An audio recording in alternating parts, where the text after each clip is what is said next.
10 coisas que os casais ricos fazem e os casais pobres evitam.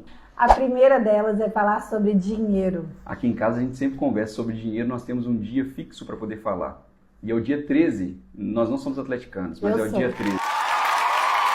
E a gente fala como o dinheiro evoluiu no mês e o que nós temos de projeção para poder gastar durante aquele mês, coisas que nós queremos adquirir, escola dos meninos, sei lá, e muitas coisas que precisam falar que envolvem finanças. A segunda coisa é planejamento. Como o Thiago falou, a gente sempre conversa sobre o que a gente vai fazer naquele mês ou no próximo mês. A gente não faz nenhum tipo de gasto sem o outro ficar sabendo, né? E quando a gente vai fazer algum gasto grande, a gente sempre se planeja antes para ver como que a gente vai fazer o pagamento daquilo. Se a gente vai passar no crédito, se é mais interessante para a gente investir aquele dinheiro para poder pagar no crédito no dia do vencimento, ou se a gente já paga à vista, com desconto. Então a gente sempre se planeja em todo o tempo que a gente vai fazer qualquer tipo de gasto. O terceiro item é sobre ambiente. Manter uma casa organizada sempre foi prioridade para mim. Porque quando está tudo desorganizado, a sua mente fica desorganizada. E o seu dinheiro também fica desorganizado. Então, eu sempre mantive a organização como uma prioridade dentro do nosso lar. O quarto item é sobre aprendizado. Os casais que são ricos, eles geralmente estão em constante aprendizado. Uma coisa que a gente faz muito é ler, né? Então, às vezes ele está lendo um livro, eu estou lendo outro, e sempre um quer compartilhar com o outro aquilo que ele aprendeu no livro. Isso é bom porque os dois vão seguindo no mesmo caminho, na mesma linha de pensamento e conseguem evoluir junto. Outra coisa que a gente faz é investir em mentorias. Nós temos pessoas que nos orientam para chegar em locais que nós queremos chegar mais rápido. E isso é um investimento alto. Os casais que têm uma mente de escassez, às vezes pensam que esse tipo de investimento é gasto e não querem fazer. Mas a gente tem uma ideia que caro é ficar onde nós estamos. Então investir no conhecimento é muito importante. O quinto tema é um pouco polêmico. É sobre círculo social. Se tem uma coisa que nós aprendemos é afastar pessoas que não faziam bem para a nossa vida, né? Que não agregavam para o nosso conhecimento, para a vida que a gente estava buscando. E isso é um pouco difícil, é uma decisão, na verdade, bem difícil, a gente afastar de pessoas, de coisas que não nos levam para aquilo que a gente quer.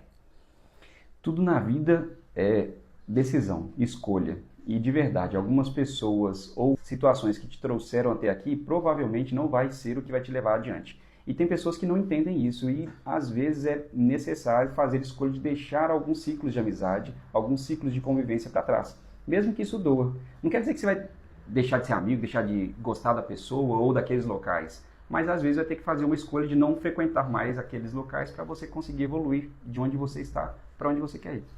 O sexto item é sobre responsabilidade. É muito importante, a gente sempre comenta isso, né? No Brasil, o vitimismo é algo que é muito sério, né? Então, quando você quer se tornar rico, você tem que parar de terceirizar a responsabilidade. A culpa não é do governo, não é do Lula, não é do Bolsonaro, não é de ninguém. A culpa é sua. Quando você entende isso, você começa a tomar as rédeas da própria vida e não deixar a vida te levar.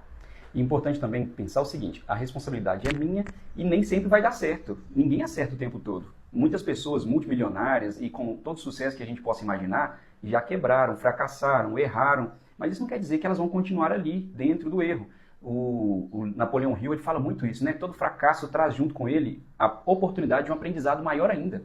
Então nós vamos errar, vamos fracassar, vamos ter que voltar, arrepender e tá tudo bem. A sétima dica que a gente traz é sobre cuidado. Certamente os casais ricos eles cuidam de 3 coisas, que é a mente, o corpo e o espírito. Então você procurar fazer atividade física, não só reclamar do seu corpo, mas correr atrás de você ter uma saúde melhor, estudar para que a mente possa estar sempre aprendendo, sempre ocupada, e as finanças também sempre organizadas para que você tenha tranquilidade de viver, e a espiritualidade também é muito importante. E pensando no que nós falamos anteriormente, da responsabilidade, né? Às vezes a gente não quer fazer um exercício físico, a gente não quer fazer uma leitura, a gente não quer fazer uma oração, às vezes a gente não quer trabalhar esses 3 pilares importantes por causa de preguiça ou porque tem coisas mais interessantes para fazer. Só que olhar para esse lugar que precisa melhorar e tomar decisões para melhorar esses pontos vão levar a gente para outro nível. Então, mesmo que a gente não queira, é bom fazer esse exercício de ter cuidado e melhorar. A diferença também, né, de um rico para o pobre é essa oitava, que é sobre tempo.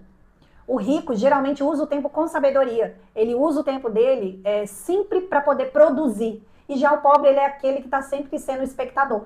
Então, vocês podem reparar, né? Os ricos geralmente são os que produzem conteúdo na internet. Os pobres são os que ficam passando a tela o dia todo. Então, você precisa analisar a sua vida. Você está sendo pobre ou está sendo rico? Você está sendo o influenciador ou o influenciado? Ou se estiver consumindo, usando o seu tempo, que seja de maneira inteligente, né? Ah, vou olhar o Instagram, tá tudo bem, o TikTok ou qualquer outra rede. Mas será que aquilo te agrega alguma coisa? Talvez você vai seguir alguém que vai te trazer algum conteúdo relevante que vai ajudar na sua vida e tá tudo bem. Agora só ficar olhando piadinha, vida dos outros, ficar com inveja, isso não leva pra ninguém pra lugar nenhum, né? Então usar o tempo com sabedoria é espetacular. O 9º item é sobre conversa. Os casais ricos, eles sempre planejam o futuro, falam do futuro, criam expectativas, se planejam. Já o casal pobre só conversa para falar de problema, para brigar, para tentar resolver algo que não se resolve de uma forma pacífica, mas sempre tem que ser do meu jeito e não do seu, e aí é uma disputa. Então acho que essa é a diferença. De verdade. E a palavra tem poder, você já deve ter ouvido falar a respeito disso, né? O que você fala, você constrói. É a máxima verdade. Se você fala de problema, você atrai problema. Se você sonha e fala a respeito daquele sonho, de metas para poder alcançar aquele sonho, certamente você vai alcançar. Então, conversar é importante. E conversar com sabedoria, mais importante ainda. O 10º item é sobre verdade. Os casais ricos, eles sabem que as coisas não vão acontecer do dia para a noite, né? Então, eles sabem que é uma construção. E isso foi uma coisa que a gente sempre fez desde o começo do nosso casamento, né? Mesmo a gente ganhando muito pouco mesmo, a gente sempre pensou no futuro. E a diferença do casal rico pro pobre é essa. O pobre quer viver tudo a todo momento e não consegue construir nada, né? Fica esperando ganhar numa Mega Sena, ir na Mega da Virada, porque sempre confia que em algum momento a sorte vai virar para ele. Mas os ricos sabem que não é assim que funciona. E pro casal, tudo que a gente está falando aqui, o casal precisa viver isso juntos. Não adianta falar assim, seu dinheiro, meu dinheiro. Suas contas, minhas contas. Suas decisões, minhas decisões. Tem que ser tudo junto. A gente conversa nosso dinheiro, nossas contas, nossas responsabilidades, nossos sonhos. E aí dá tudo certo. Então essas é as dicas que nós queremos deixar com vocês e que esse ano de 2026 possa ser próspero e rico na vida de vocês. E já coloca aqui nos comentários o que vocês vão fazer de tudo isso que nós falamos para poder mudar a vida de vocês. Segue, curte, compartilha. Salva esse conteúdo.